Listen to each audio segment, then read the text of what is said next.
नमस्कार विद्यार्थी मित्रांनो, डिस्कस अबाउट एक्झाम या आपल्या फ्री एज्युकेशन चॅनलमध्ये पुन्हा सर्वांचं स्वागत आहे। आज आपण इतिहास या घटकावर काही महत्त्वाचे सराव प्रश्न पाहणार आहोत आणि हे सराव प्रश्न एकूण 50 असतील, जे तुमच्यासाठी अत्यंत महत्त्वाचे असतील। जे काही तुमच्यात येणारी MPSC एक्झाम असेल किंवा इतर काही स्पर्धा परीक्षा असणार, त्या परीक्षांसाठी हे सराव प्रश्न अत्यंत महत्त्वाचे आहेत। त्यामुळे तुम्ही हे लेक्चर शेवटपर्यंत नक्की पहा। त्याचप्रमाणे जर तुम्हाला असेच काही महत्त्वाचे सराव प्रश्नांचे पुस्तक घ्यायचे असणार तर खाली दिलेल्या डिस्क्रिप्शन बॉक्समध्ये मी लिंक दिलेली आहे, त्या लिंकच्या माध्यमातून तुम्ही ते पुस्तक विकत घेऊ शकतात, ठीक आहे। आणि तुम्हाला त्या पुस्तकावर काहीतरी डिस्काउंटही मिळणार आहे। आणि जे कोणी नवीन असतील त्यांनी आधी सबस्क्राईब करून आणि व्हिडिओला लाईक जरूर करा, ठीक आहे। चला तर मग पाहूया महत्त्वाचे सराव प्रश्न। पहिला प्रश्न आहे, 1608 साली ब्रिटिश ईस्ट इंडिया कंपनीचे पहिले जहाज भारतातील या बंदरात येऊन पोहोचले। महत्त्वाचा प्रश्न आहे। तर 1608 या साली ब्रिटिश ईस्ट इंडिया कंपनीचे पहिले जहाज भारतातील सुरत या बंदरावर येऊन पोहोचले होते, ठीक आहे। पुढचा प्रश्न पाहणार आहोत। नियामक कायदा संमत झाला तेव्हा भारतात ब्रिटिश अंमलाखाली प्रांतांची म्हणजेच काय तर प्रेसिडेन्सीज संख्या होता। तर याचं उत्तर आहे, तर नियामक कायदा संमत झाला तेव्हा भारतात ब्रिटिश अंमलाखाली प्रांतांची संख्या ही 3 एवढी होती। तर ते प्रांत कोणकोणते होते ते तुम्ही मला कमेंट बॉक्समध्ये नक्की सांगा। पुढचा प्रश्न, सन 1773च्या रेग्युलेटिंग ॲक्टने सर्वोच्च न्यायालयाची स्थापना येथे झाली। महत्त्वाचा प्रश्न हा देखील। सन 1773च्या रेग्युलेटिंग ॲक्टने सर्वोच्च न्यायालयाची स्थापना ही कलकत्ता या ठिकाणी झाली होती। पुढचा प्रश्न पाहणार आहोत। ईस्ट इंडिया कंपनीने आपल्या वरिष्ठ सेवकांच्या प्रशिक्षणासाठी इसवी सन 1806 मध्ये रिकामेजगा येथे कॉलेज स्थापन केले। तर ईस्ट इंडिया कंपनीने आपल्या वरिष्ठ सेवकांच्या प्रशिक्षणासाठी इसवी सन 1806 मध्ये हलंबरी या ठिकाणी कॉलेज हे उभारले होते किंवा स्थापन केले होते। पुढचा प्रश्न पाहणार आहोत। याने इंग्रज कलेक्टर शेतसारा गोळा करण्यासाठी नेमले होतं। तर या ठिकाणी उत्तर आहे ते म्हणजेच वॉरेन हेस्टिंग्स याने इंग्रज कलेक्टर शेतसारा गोळा करण्यासाठी नेमले होते। पुढचा प्रश्न पाहणार आहोत। ब्रिटिशांनी मद्रास व मुंबई प्रांतात जमीन महसुलाची पद्धत सुरू केली होती।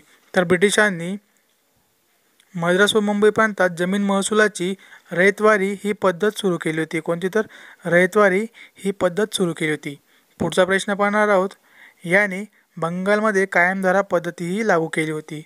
तर बंगालमध्ये कायमधारा ही पद्धत लॉर्ड कॉर्नवालिस याने कायमधारा ही पद्धत लागू केली होती। कुठे? तर बंगाल या ठिकाणी। पुढचा प्रश्न पाहणार आहोत। याने महालवारी पद्धत प्रस्थापित केली। महत्त्वाचा प्रश्न आहे, महालवारी पद्धत कोणी प्रस्थापित केली? तर हॉल्ट मॅकेन्झी याने महालवारी ही पद्धत प्रस्थापित केली होती। लक्षात ठेवा, हॉल्ट मॅकेन्झी। सनदी नोकरांच्या भरतीसाठी खुल्या स्पर्धा परीक्षाविषयक तरतूद इसवी सनच्या चार्टर ॲक्टमध्ये करण्यात आली। तर सनदी नोकरांच्या भरतीसाठी खुल्या स्पर्धा परीक्षाविषयक किंवा तरतूद इसवी सन 1853 या चार्टर ॲक्टमध्ये करण्यात आली। पितामह दादाभाई नौरोजी यांनी हे गुजराती साप्ताहिक काढले होते। तर पितामह दादाभाई नौरोजी यांनी राष्ट्रगोपतार हे साप्ताहिक काढले होते। कोणते? तर राष्ट्रगोपतार। याच्यावर देखील प्रश्न येत असतात। दर्पण हे पहिले मराठी पाक्षिक यांनी सुरू केले।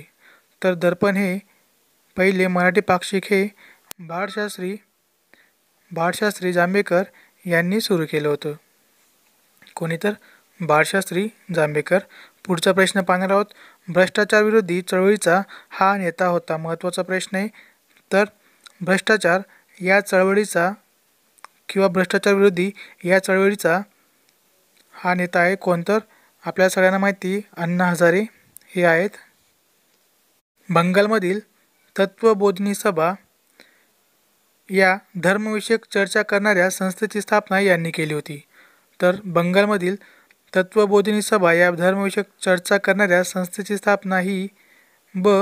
देवेंद्रनाथ टागोर यांनी सुरू केली होती किंवा स्थापन केली होती. पुढचा प्रश्न, ब्राह्मो समाजाची स्थापना यांनी केली. महत्त्वाचा प्रश्न आहे. तर ब्राह्मो समाजाची स्थापना ही राजा राममोहन रॉय यांनी केली होती. पुढचा प्रश्न पाहणार आहोत. ॲनिहिलेशन ऑफ कास्ट या ग्रंथाचे लेखक आहेत. तर ॲनिहिलेशन ऑफ कास्ट या ग्रंथाचे लेखक डॉक्टर बाबासाहेब आंबेडकर हे आहेत. पुढचा प्रश्न पाहणार आहोत. भारतीय अस्पृश्यांचा प्रश्न हा ग्रंथ यांनी लिहिला. तर भारतीय अस्पृश्यांचा प्रश्न हा ग्रंथ विठ्ठलरामजी शिंदे यांनी लिहिला होता. नेटिव्ह मॅरेज ॲक्ट किंवा ब्राह्मविवाह कायदा किंवा सिव्हिल मॅरेज ॲक्ट हा कायदा यांच्या प्रयत्नामुळे संमत झाला. महत्त्वाचा प्रश्न आहे. तर नेटिव्ह मॅरेज ॲक्ट किंवा त्याला ब्राह्मविवाह कायदा असे देखील म्हणतात, तसेच त्याला सिव्हिल मॅरेज ॲक्ट असे देखील म्हणतात. तर हा ॲक्ट केशवचंद्र सेन यांच्या प्रयत्नामुळे संमत झाला होता. पुढचा प्रश्न आहे. परधर्मात गेलेल्यांना पुन्हा हिंदू धर्मात घेणाऱ्या शुद्धी चळवळीचा 19व्या शतकात ने पुरस्कार केला. तर परधर्मात गेलेल्या हिंदू धर्मात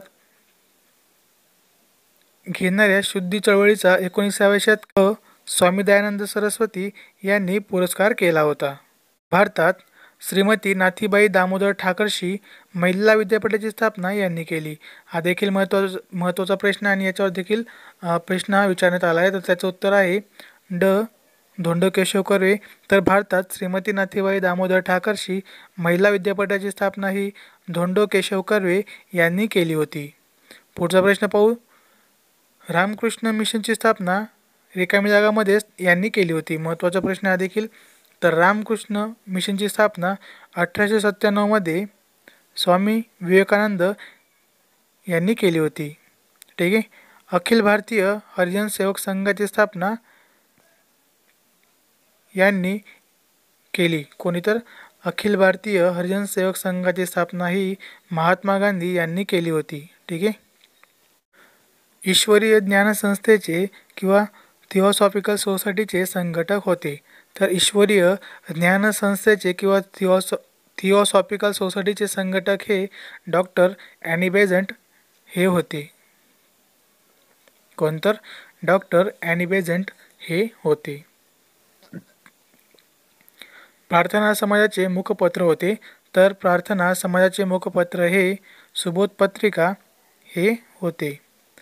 याने मोहमेडन लिटररी सोसायटीची स्थापना केली होती. महत्त्वाचा प्रश्न आहे. कोणी? तर नवाब अब्दुल लतीफ याने मोहमेडन लिटररी सोसायटीची स्थापनाही केली होती. श्री नारायण धर्म प्रतिपालन योगम ही संस्था यांनी स्थापन केली होती. तर श्री नारायण धर्म प्रतिपालन योगम ही संस्था नारायण गुरु यांनी स्थापन केली होती. कॉमनवेल्थ या साप्ताहिकाचे हे संपादक होते. तर कॉमनवेल्थ या साप्ताहिकाचे संपादक हे डॉक्टर ॲनी बेझंट हे होते. हे लक्षात ठेवा तुम्ही, याच्यावर देखील प्रश्न विचारण्यात येत असतात. तर डॉक्टर ॲनी बेझंट हे संपादक होते. त्यांना भारतीय नव्या युगाचे अग्रदूत असे मानले जाते. कोणाला? तर राजा राममोहन रॉय यांना भारतीय नव्या युगाचे अग्रदूत असे मानले जाते. ठीक आहे. पुढचा प्रश्न पाहणार आहोत. गुलामगिरी हे पुस्तक कोणी लिहिले किंवा यांनी लिहिले आहे? महत्त्वाचा प्रश्न. याच्यावर देखील प्रश्न बऱ्याच वेळा विचारण्यात आले. तर गुलामगिरी हे पुस्तक महात्मा फुले यांनी लिहिलेले आहे. यांनी पुण्यात मुलींची पहिली शाळा सुरू केली.